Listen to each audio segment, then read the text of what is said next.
Wildfires are burning in Southern California. Right now, you're looking live here as firefighters are trying to put out flames in Altadena, California. That's an area about 15 miles from downtown Los Angeles and north of Pasadena. Look at that there. The fire started in the Pacific Palisades section of LA. More than 3,000 acres have burned, along with an unknown number of homes.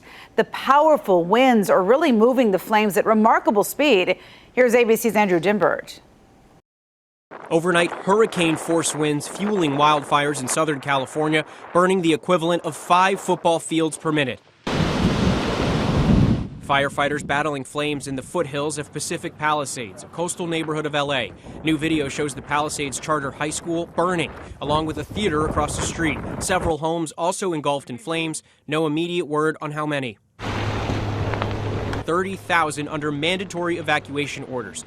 Officials say the fire is particularly hard to fight because the department's planes and helicopters have been grounded. The fire is being fueled by a combination of strong winds and surrounding topography, which is making it extremely challenging for our personnel that are assigned to this incident.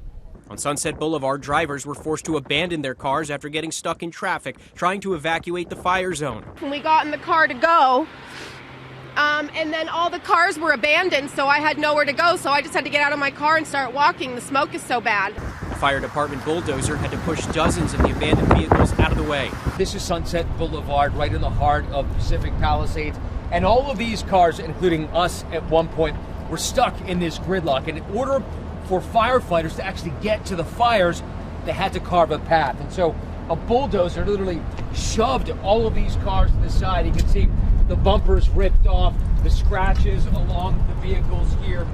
A second fire then breaking out about 30 miles away in the hills above Pasadena. Sounds like a train.